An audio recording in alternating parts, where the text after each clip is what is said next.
তো good morning সবাইকে, কাকিমা লাইফস্টাইলে আরও একবার সবাইকে স্বাগত। তো সকালবেলা উঠে ওদের টিফিন রেডি করলাম, আর দেখলে এক্ষুনি ব্লগ একটা রেডি করে ছাড়লাম। সেটা হচ্ছে কালকে, তার আগের দিনের ব্লগ আমার খুব একটা বেশি বড় হয়নি, তার জন্য দুদিনের ব্লগ মিলিয়ে আজকে এখন গেল। তো এখন আবার একটা নতুন ব্লগ স্টার্ট করেছি। আর আমি এখানে বুঝতে পারিনি যে ওরা গান চালাচ্ছিল, তাই আমি ভয়েস দিচ্ছিলাম। তো গানগুলো দিলে কি হতো, কপিরাইট পড়তো। আর দেখো মিষ্টি একটা মেয়ে আমার বাড়িতে এসেছে কালকে। ওর বাড়ি হচ্ছে মেদিনীপুর, মেছেদাতে। এখন হচ্ছে ও বাড়ি চলে যাবে, রেডি হচ্ছে, তাই ওদের সঙ্গে কথা বলছিলাম, ওই একই প্রবলেম বললাম। তো চলো, আর মামদের সঙ্গে কথা বলছিলাম। আর মিষ্টি একটা মেয়ে, খালি লজ্জা পাচ্ছে, খাওয়া দাওয়াও সেইভাবে করছে না। তো আমি ওকে বললাম, আর ও সবাইকে ইনভাইট করছে ওর বাড়িতে যাওয়ার জন্য। আমি রেডি হচ্ছে, খারাপ লাগছে, কিছুই রান্নাবাড়ি করে ওকে খাওয়াতে পারিনি। কালকেও গেছে নিরামিষ, আর আজকেও শনিবারে এখনই সকালে বেরিয়ে যাচ্ছে। আর আমার মাম তো আসে, মামকে তো সবাই চেনো, অনেকেই বলেছে আমার মাম কালো হয়ে গেছে, কিন্তু এবার একটুখানি ফর্সা ফর্সা লাগছে। দেখো আস্তে আস্তে চেঞ্জ হচ্ছে। হ্যাঁ, তো চলো, আর সারাদিন সঙ্গে থাকো, দেখতে থাকো কি করি। আর দেখো এই মহারানীও বেরিয়ে পড়েছে রেডি হয়ে যাওয়ার জন্য, ওরও কিছু ভিডিও আছে তাই। চলো, সবাই বেরিয়ে গেছে, খালি ঘরে রয়েছে আমি আর পাপা।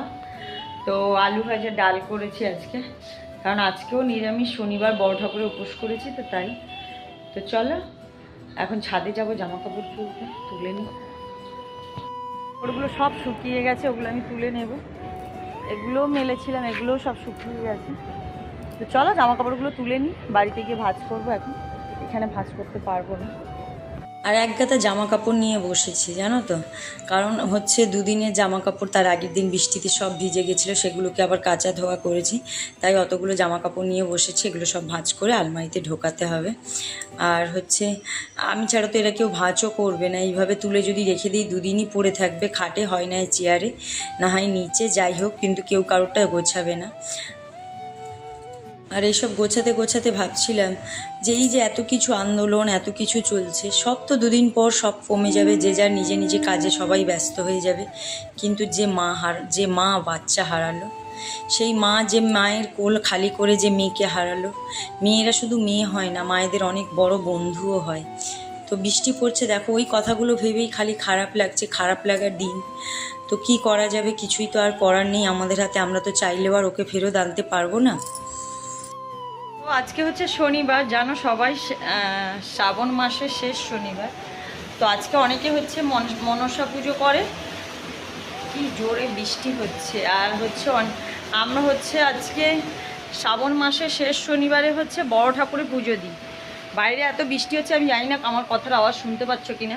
তো সারাদিন তো এটা ওটা করে কেটে গেল, সেটা তোমাদের সঙ্গে শেয়ারও করতে পারলাম না, কারণ আমরা গেলই 12টার সময়। আর আমি এখন দেখো স্নান টান করে রেডি হয়ে নিয়েছি, যেহেতু পুজোর পর স্নান করতে হবে, তার জন্য না, এটা আমার ধোয়া শাড়ি ছিল।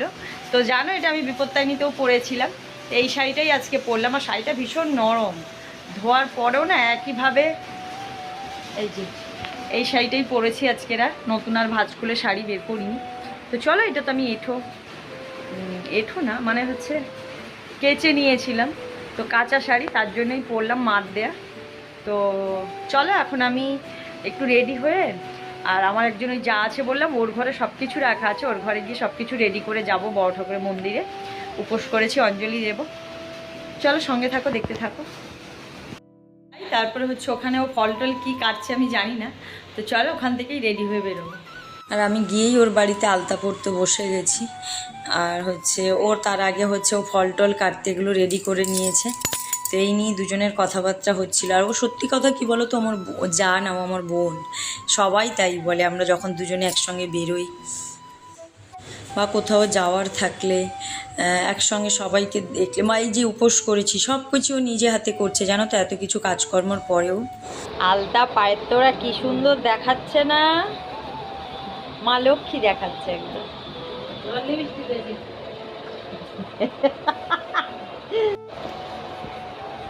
তো এখন অবধি ঠাকুর মশাই আসেনি।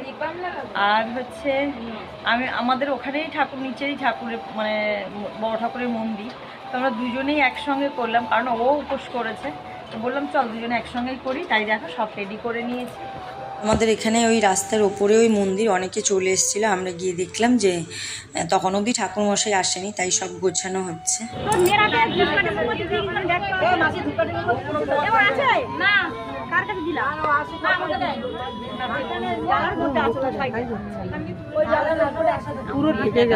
ওইটা মালা ফালা আগে সপ্তাহ বললো তাড়াতাড়ি আসবো, আমরা বলেছিলাম অন্য মন্দিরে পুজো করবো, বলেছে 6:30টায়। আর ওখানে এইভাবে চেয়ার পেতে দিয়েছে, আমরা সবার লাস্টে গেছি, কিন্তু আমার ওই বান্ধবী চেয়ার ধরে নিয়ে রেখেছিল, তো তার জন্যে গিয়ে চেয়ারে বসে গেছে। আর দেখো এখন অঞ্জলিও পুজো দেওয়াও শেষ হয়ে গেছে, সবাই ওই প্রসাদটাগুলো নিয়ে যাবে, সবাই ওখানে মন্দিরে কিছুটা দিয়েও যাবে। তো চলো এখন আমরাও সবাইকে প্রসাদ দেবো।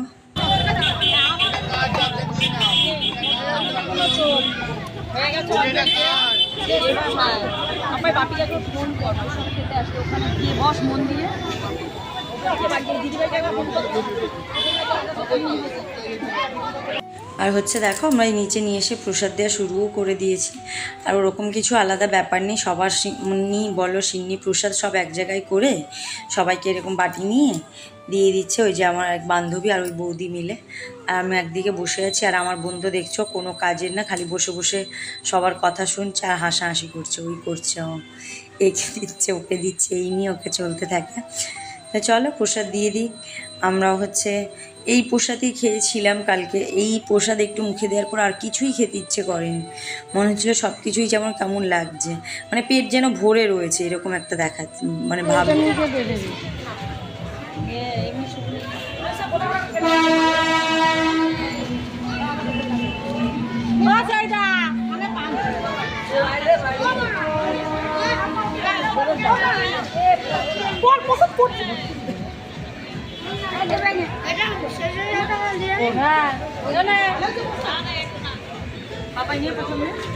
নিচ্ছে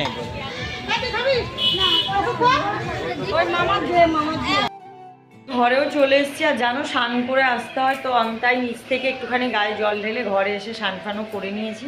তো চলো এখন এদের খেতে দেবো। আর সেইভাবে আর সারাদিন তো কিছুই করিনি, তো চলো যা যা দেখি যা যা করেছি তাই তোমাদের দেখিয়েছি। তো চলো আজকে ভিডিওটা আমি এখানেই শেষ করছি। সবাই সুস্থ থেকো, ভালো থেকো, সাবধানে থেকো। দেখা হচ্ছে খুব শীঘ্রই নেক্সট একটা ব্লগে। ততক্ষণ সবাইকে গুড নাইট।